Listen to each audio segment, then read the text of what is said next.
আসসালামু আলাইকুম রাহমাতুল্লাহ। আজকের ক্লাসে আমরা শিখব যে আমরা আগের ক্লাসে র, যা এতটুকু পর্যন্ত আমরা তাদের চেহারাগুলা, তাদের চিহ্নগুলা আমরা চিনেছিলাম। আজকে আমরা আরো কয়েক যমজ ভাইকে চিনব, যে সিন। আমরা আগে পড়েছিলাম সিন পর্যন্ত, যা পর্যন্ত। আজকে আমরা দেখব সিন কোনটা, সিন দেখতে কেমন। দেখেন, তিনটা দাঁত আছে, আবার একটু করে পেঁচানো আছে, অর্থাৎ তিন দাঁতে নোক্তা নাই, তার নাম সিন। যে তিনটা দাঁত আছে দেখতে উপরে উপরে করে, তার নাম সিন। এই সিনটা যখন মাঝখানে আসে, শুরুতে আসে, সেই তার তিনটা দাঁত আসবে। এই তিন দাঁতের এই সিস্টেমে সেই শুরুতে আসে। সে যখন মাঝখানে আসে, সেখানেও তার তিনটা দাঁত থাকবে, এরকম তিনটা দাঁত থাকবে, একটু একটু করে উপরে, এত বেশি না। তাসদিদের মতো, আমরা একটা সাদ্দা চিনেছিলাম তাসদিদ, এই তাসদিদের মতো করে তিনটা দাঁত থাকবে সেম।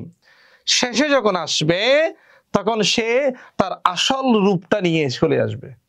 এই ছাড়া তার আর কোনো রূপ নয়। এই তিনটা রূপে সে আসবে। শুরুতে যখন আসবে, তখন তার রূপটা হবে এই দেখতে, এরকম তিনটা দাঁত থাকবে, ছোট্ট ছোট্ট তিনটা দাঁত, অর্থাৎ তাসদিদের মতো, সাদ্দা যেভাবে ছিল সেভাবে। তারপর সে মাঝখানে আসলে এভাবে আসবে, শেষে যখন আসবে তার আসল রূপটা নিয়ে সে চলে আসবে। এখন দেখেন, তার আরেকটা যমজ ভাই আছে। আমরা তো অনেকগুলা যমজ ভাইয়ের সম্পর্কে দেখলাম যে তারা সবগুলা যমজ ভাই, কিন্তু আমরা তাদেরকে চেনার জন্য তখন আলাদা আলাদা কিছু চিহ্ন আমরা দিয়েছি, যে তার যমজ ভাই হচ্ছে শিন। এই শিনের, আমরা সিনের উপর যখন তিনটা ডট দিয়ে দিব, তখন আমরা কি হয়ে যাব? শিন হয়ে যাব। এখন শিন এবং সা এর মধ্যে একটা পার্থক্য আছে। সা হচ্ছে শুধুমাত্র একটা দাঁতে হয়, একটা দাঁতে, তখন সা একটা দাঁত ছিল, কিন্তু শিনে একটা দাঁত হয় না। শিনে কয়টা দাঁত হয়? তিনটা দাঁত হয়। শিনে হবে উপরে উপরে তিনটা দাঁত। শিনে হলে আমরা দেখতেছি এরকম তিনটা দাঁত হবে, সাদ্দার মতো। যদি সা হয়, শুধুমাত্র একটা দাঁত থাকবে, আর থাকবে না। তাহলে শিন এবং ফায়ের মধ্যে পার্থক্য আছে। সায়েও উপরে তিনটা ডট থাকবে, শিনেও উপরে তিনটা ডট থাকবে। শিনের তিনটা দাঁত হবে, আর সায়ে একটা দাঁত হবে। তাহলে সিনের একজন যমজ ভাই, তার নাম শিন। সিনের যমজ ভাইয়ের নাম শিন। এই শিনটাকে আমরা চিনি কি দিয়ে?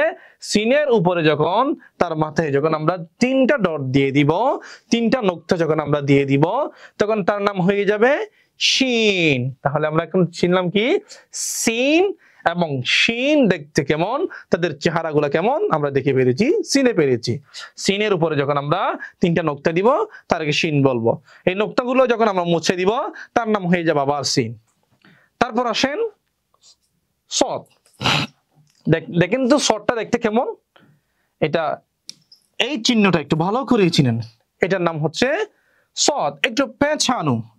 আমরা যে প্যাশ দেখেছিলাম, এই প্যাশটাকে যদি আপনি একটু সহজ করে দেন, এইভাবে যদি দেন, তাহলে এটা কি হয়ে গেছে? সদ। তাহলে আমরা আরেকটু যখন এদিকে ঘুরাই দিলাম, এটা আবার সদের মতো হয়ে গেছে।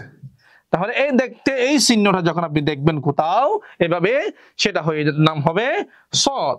এই সদটা যখন শুরুতে আসবে, তখন তার এই সদের এই শেষের যে একটা পেঁচানো অংশ আছে, এই পেঁচানো অংশটা আর আসবে না, শুধুমাত্র তার মূল এই শুরুর অংশটা আসবে।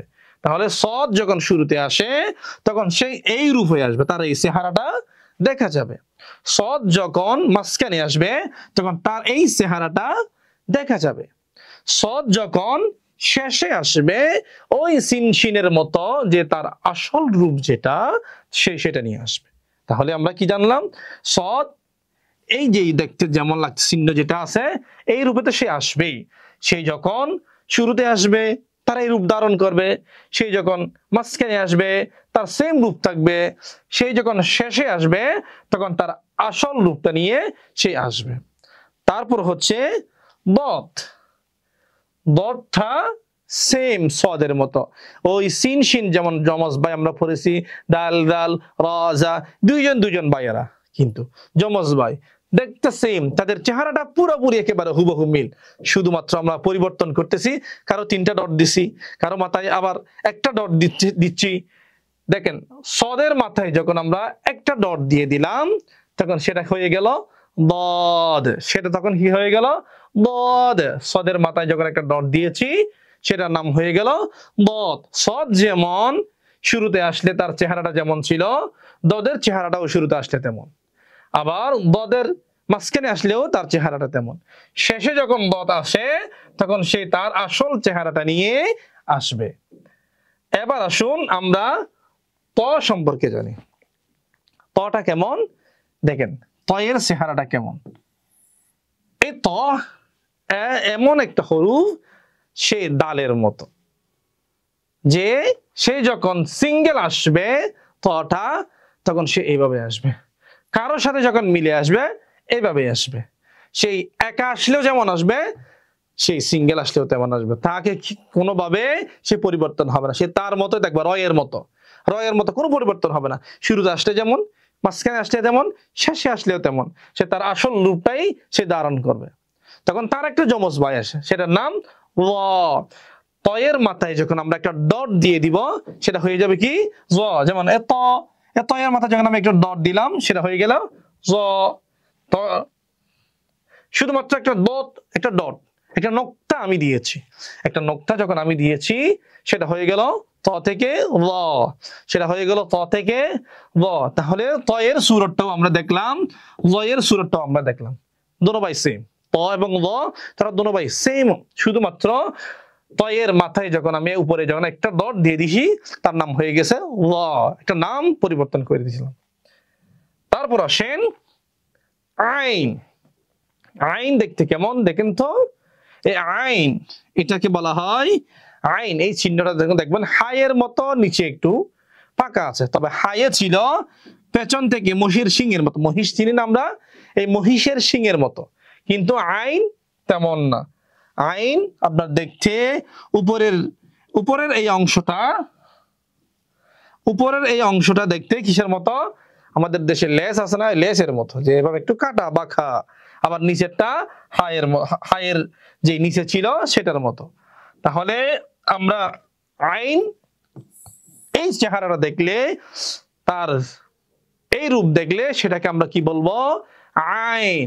এবার আসুন আইন যখন শুরুতে আসে তখন তার এই অংশটা কেটে ফেলা হয়, শুধুমাত্র পুরো আইনে এই অংশটা থাকে, এই অংশটাকে আমরা কেটে ফেলি, শুধুমাত্র আইন এভাবে আসে। আবার আইন যখন মাঝখানে আসে তখন তার রূপটা পরিবর্তন হয়ে যায়। কেমন দেখেন, এখানে ছিল এভাবে গোল করা, এখানে যখন আসলো সে আবার এভাবে হয়ে গেল। তাহলে তার পরিবর্তন, এখানে একরকম ছিল, সে এখানে এসে আরেক রকম হয়ে গেছে। তাহলে আইনের আমরা কয়টা রূপ পাচ্ছি, দুইটা রূপ পাচ্ছি। একটা হচ্ছে আইন তার মূল রূপ যেমন ছিল সেখান থেকে একটু করে কেটে সে আর বাকিটা রেখে দিয়েছে, তার নিচেরটা কেটে তার মাথার উপর অংশটা সে রেখে দিয়েছে। সে যখন মাঝখানে আসলো তখন তার রূপটা সে পরিবর্তন করে ফেললো, সে অন্য একটা রূপ ধারণ করে ফেললো। কেমন, এই দেখতে এমনই, এভাবেই আসবে। অর্থাৎ আমরা যখন লিখি ফা আ লা, এই তো ফা আ লা, এই আইনটা মাঝখানে যখন আসে এভাবে আসবে। তারপর আইন যখন শেষে আসবে এই রূপেও আসবে, এই রূপেও আসতে পারে, যেভাবে মন চায় সেভাবে লেখা যায়। যেমন আমরা লিখি না মা আ, এভাবে লিখি আমরা। যদি কেউ এটাকে এভাবে লিখে, এভাবে লিখে, তাহলে সেটাও হবে, সেটাও ভুল হবে না। তবে বেশিরভাগ ক্ষেত্রে আমাদের কোরআনে আমরা এটাই পাবো, এইভাবে আসবে। আমরা কোরআন যখন শিখতে যাব আমরা এই চিহ্নটা সবচেয়ে বেশি পাবো, মা আ, আইনটা এভাবে আসবে এবং এই দুইভাবে আসবে, এর বাইরে অন্যভাবে আসবে না। শেষে যখন আসবে এটা আসবে, শুরুতে যখন আসবে তখন এই চিহ্নটা আসবে, এবং মাঝখানে যখন আসবে তখন এই চিহ্নটা আসবে। তাহলে আমরা আইনকে কিভাবে দেখলাম, তার আসল রূপটা সেই পরিবর্তন হয়ে যাচ্ছে, সে অন্য একটা রূপ ধারণ করতেছে যখন সে মাঝখানে আসবে, কারোর সাথে মিলে যখন সে মাঝখানে হয়ে যাবে তখন তার রূপটা হয়ে যাবে এই হুবহুব দেখতে এটার মতো। আর যখন সে শুরুতে আসবে তার আসল রূপটা সে ধারণ করবে। তারপর আসি আমরা গয়নে, যে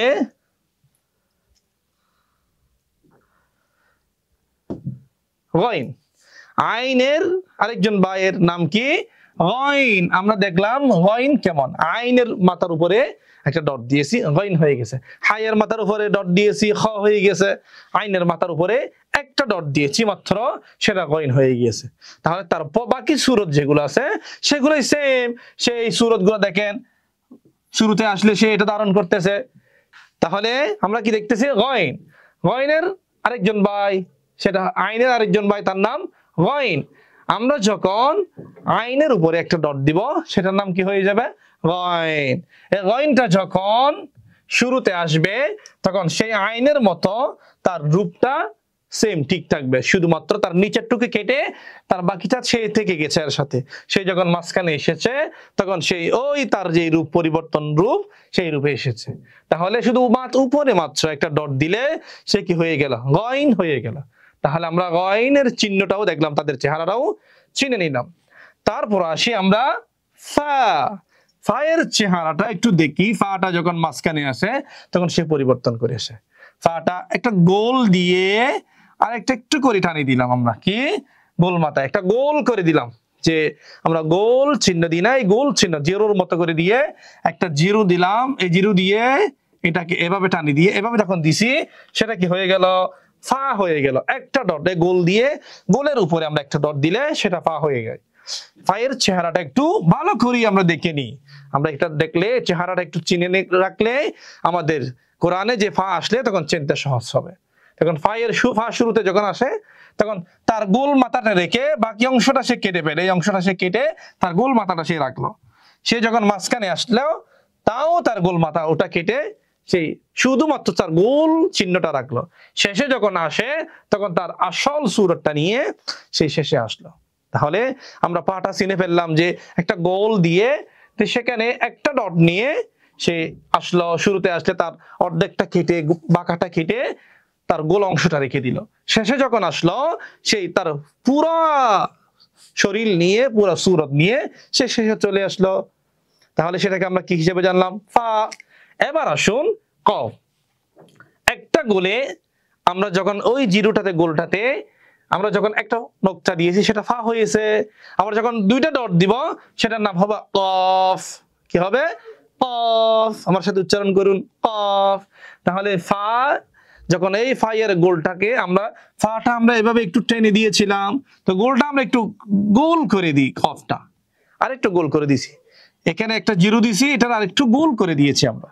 তাহলে এই চিহ্নটা দেখলে আমরা কি বলবো, দুইটা ডট দিলে কফ। যদি একটা ডট থাকতো উপরে এটার নাম আমরা দিতাম কি, ফা। যখন দুইটা ডট হলো তখন সেটাকে আমরা কফ বললাম। এবার আসি কাফ।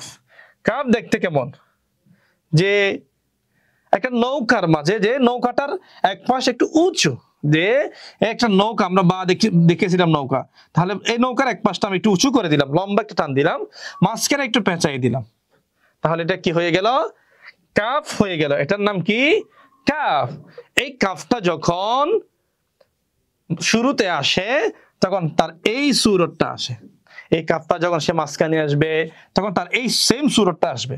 সে ছিল এমন, সে মাঝখানে যখন আসলো সে একটু এরকম হয়ে গেল। তাহলে আমরা কি দেখলাম, যে দাল যেটা শিখেছি এভাবে সে এখন এভাবে হয়ে গেল, এভাবে হয়ে আরেকটা দিকে টান দিলাম। তাহলে আমরা এখানে এই চিহ্নটা এটা দেখলে আমরা কি বলবো, কাফ। Of calf. কাফটাকে আমরা সহজে একটু চিনে রাখি। এই কাফটা কোরআনের মাঝখানে মাঝখানে এইভাবে আসে, যেমন কাইফা আমরা এইভাবে লিখি যে কাইফা। তাহলে এখানে কাফ কেমন আছে, এ আমাদের শুরুতে যে কাফটা চিহ্নটা পাইলাম আমরা এই রূপে এই কাফটা এখানে আসবে। ওকে, আমরা এখন কাফটা কিভাবে চিনলাম, যে যখন সে একলা আসবে, সিঙ্গেল আসবে, কারোর সাথে মিলে আসবে না, তখন এই রূপটা আসবে। সে যখন কারোর সাথে মিলে আসবে তখন তার রূপ এটা আসবে। এরপরে আমরা দেখব লাম। লাম কেমন আসে, এই দেখেন লামটা একেবারে সহজ, যে লামটা এভাবে আসে দেখতে একটা গোল, যে মাছ ধরার যে বড়শি আছে না, আমরা তো সবাই মাছ ধরি, মাছ ধরতে আমাদের অনেক ভালো লাগে। তো মাছ ধরার বড়শি দেখতে যেমন একটু করে বড়শি দিয়ে একটু করে এদিকে একটা বাঁকা থাকে, তাহলে মাছ ধরার বড়শির মতোই দেখতে একেবারে লামটা। তাহলে এখন লাম শুরুতে যখন আসে এভাবে আসে, মাঝখানে যখন আসে এভাবে আসে, শেষে যখন আসে তার রূপটা থাকে তার আসল রূপ। তাহলে আমরা কি জানলাম আজকে পর্যন্ত? আজকের এই ক্লাসে আমরা লাম পর্যন্ত তাদের চেহারাগুলা, তাদের সূরতগুলো আমরা জেনেছি। ইনশাআল্লাহ আমরা আস্তে আস্তে বাকিগুলোও শিখবো। আসসালামু আলাইকুম।